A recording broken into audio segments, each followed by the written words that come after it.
Hello everyone, my name is Ezekiel Kuhoga from OQP Community Network, and if you have been following my videos, in one of my previous videos I have mentioned or I've discussed about why so many people fail to start to go for their dreams. They fail to start their businesses they have aspired for so long. And I said many people fail to start to go for their dreams because they're simply afraid of facing rejection. So we have one person who has been looking for a job for a very long time, and an opening in a particular company has been announced.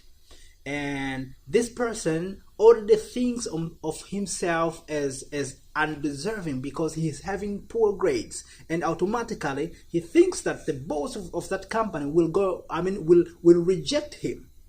So by having this thought, he automatically decides not to apply for that position at all. Or we have another gentleman. He has been looking out for this wonderful lady, and perhaps they could have built a wonderful family together. But because of his looks, now he thinks that this lady will automatically reject him because of he doesn't look good enough, he's not handsome enough, and he decides not to pursue her at all. So in the end of the day, no family is built because this gentleman thought the lady will reject him. And it has been the case for so many people. But I mentioned this is one of the reasons. There are so many other reasons why many people fail to start to go for their dreams. And today I want to add another reason, which I think is because people give themselves an escape route. They give themselves an excuse to give up on their dreams. That is why they fail to start to go for their business. You see, I was watching one video, and there was Arnold Schwarzenegger, and he was discussing why also many people fail to start. And he mentioned something which might be of interest. He says many people are always having plan A, plan B, plan C, and whatever. And for his case, he discussed only on having plan A and plan B, and he said that he hates so much having plan B. And why he hates so much plan B? Because having plan B always will rob resources that were supposed to be invested on plan A. If it was about having the time that was supposed to be invested on plan A is automatically distributed equally to plan B. So you don't put enough resources on plan A. If it's about money, then you automatically split the money. Half is going to plan A and maybe 10%, and 90% is going to plan B, which means automatically you prepare yourself to fail. And because you don't invest enough on plan A, automatically your plan A has a very good chance of failing. And for those who have been reading the Bible, there is a verse in the Bible which says, whatever your hands finds to do, do it with all your mighty, meaning you have to make sure that you give enough investment that you can have in order to achieve that one thing you're doing. And also, from this book, Think and Grow Rich, which has been written by Napoleon Hill, he has also discussed about this matter. And for him, he has explained on the context of burning down the bridges. See, he has said that many people like to start their businesses, but they normally give themselves an escape route that in case the business doesn't work, what can I do? So somebody is being prepared to fail before he can start pursuing his dream. And in also teaching that subject, he gave a story. And this story, it was about the commander and his soldiers. There were very few soldiers, and they were supposed to go fight for an island and acquire it. So what happened is that in that island, there were a huge number of enemy who had taken that island, and they need to take it back to their country. So what happened is that they took the boats to this island. All the soldiers went down, and after every soldier has got out of the boat, this commander ordered the people to burn down the boats.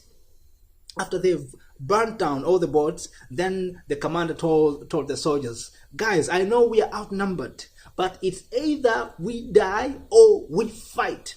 So you can choose between the two. You fight or you die. it is said on that book that these gentlemen, they won that war and they took that island. And I think the reason they won is because they didn't have any other choice to run to.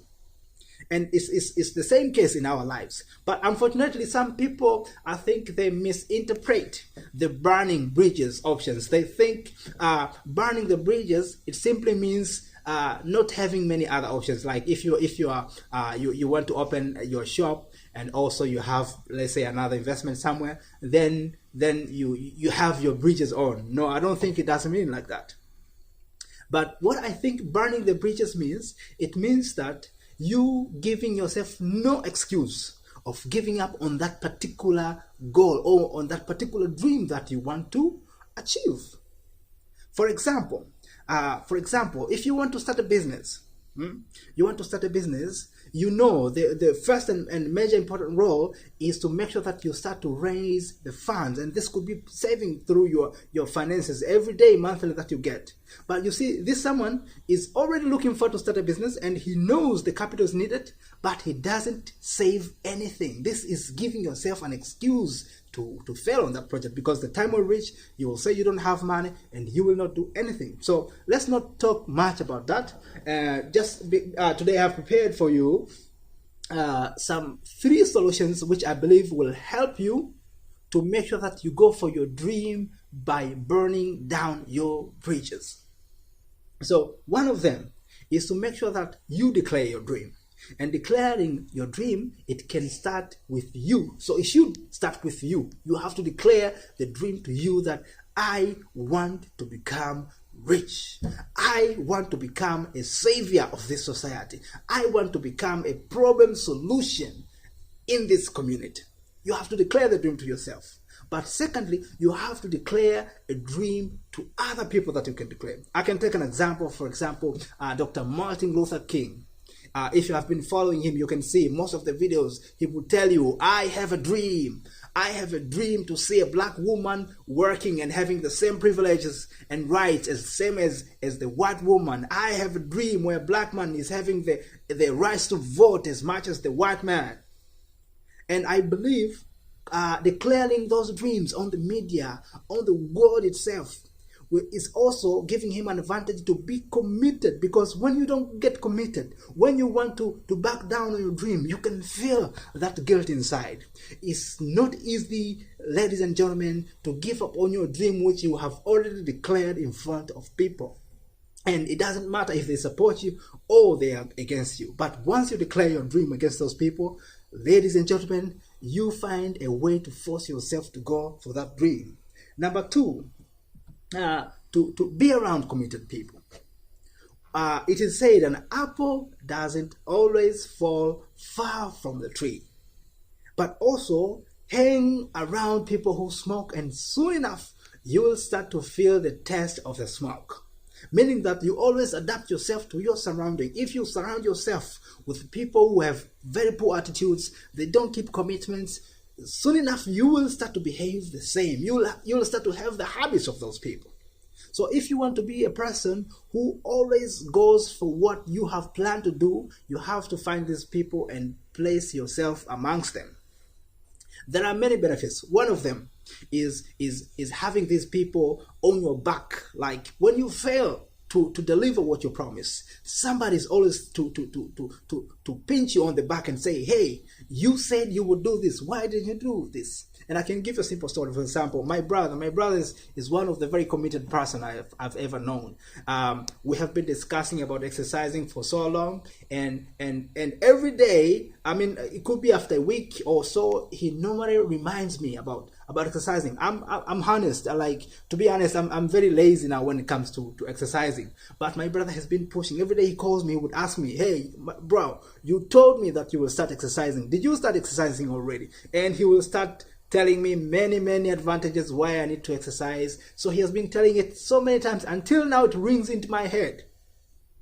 And those are the kinds of people that you need to surround yourself with. Like when you don't deliver what you had promised before, somebody should be on your back to tell you, hey, why didn't you deliver this?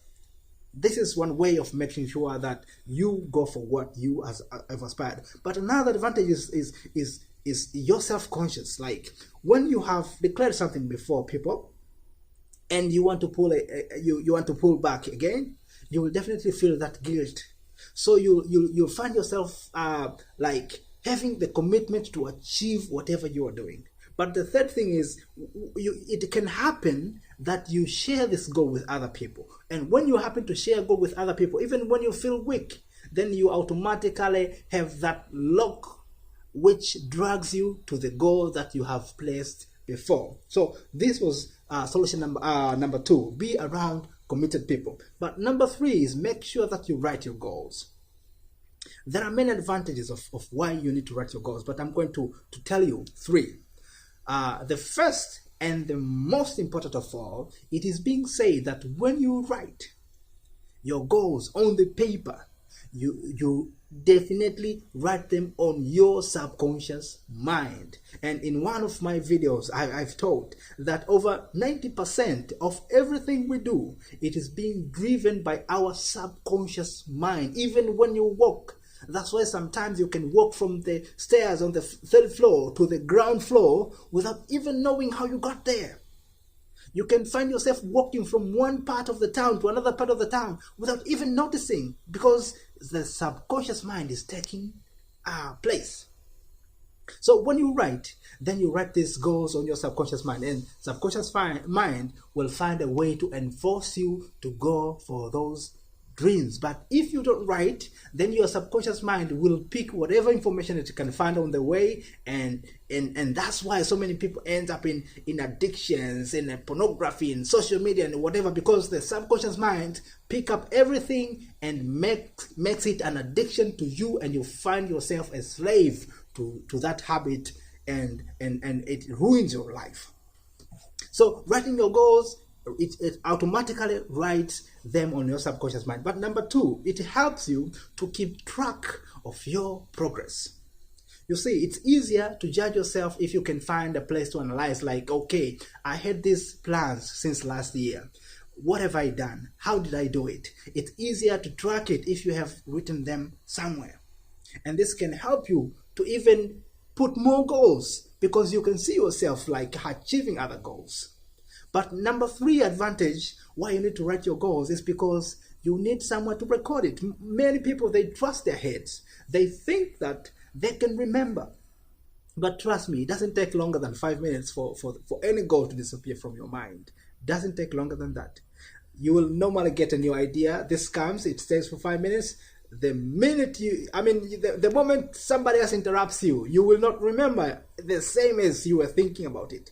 And this way, so many valuable goals have been wasted into the thin air because they are not recorded. So get yourself a habit of writing down your goals, and this is how you will start committing yourself to achieve the dreams, to achieve the goals that you have admired for so long.